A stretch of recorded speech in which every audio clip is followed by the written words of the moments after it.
মায়া, তোমার সাথে আমার কিছু কথা আছে। বলো। তোমাকে আমি সরাসরি একটা কথা জিজ্ঞাসা করবো, ঠিক সরাসরি উত্তর দিবে। রাসেল বলো। তুমি কি মামাকে ভালোবাসতে?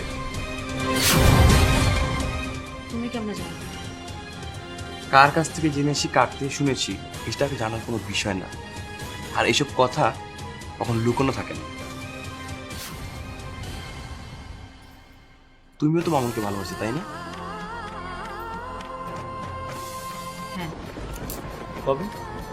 আমাকে বিয়ে করলে কেন? কারণ তুমি আমার কপালে ছিলে তাই। মায়া, মামুন যে আত্মহত্যা করেছে তুমি নিশ্চয়ই জানো। শুনেছি। তুমি কি এখনো মামুনকে ভালোবাসো? দেখো, সে তো মারা গেছে, তাই না? আর সে আমার অতীত। সেগুলো নিয়ে আমরা কথা না বলি। তুমি কিছু মনে করো না। আমি এসব কথা মনে করতে চাই না। দেখো, তুমি আমার স্বামী। তুমি ছাড়া আমার আর কেউ নেই। আমি আর কাউকে নিয়ে ভাবতে চাই না। মায়া, আমি কিছু মনে করিনি।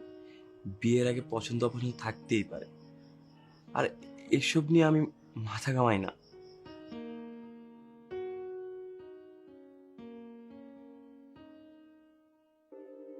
আমি তোমার মতো একটা স্বামী পেয়েছি। আমার বিশ্বাস তুমিই পারবে আমার মন থেকে নোংরা চিঠি মুছে ফেলতে। আর দিও না বোন, আমার একটা আর দিও না, আর দিও না। আমি এত খেতে পারবো না। ব্যবসা চালু করো। ব্যবসা করতে তো টাকা লাগবে।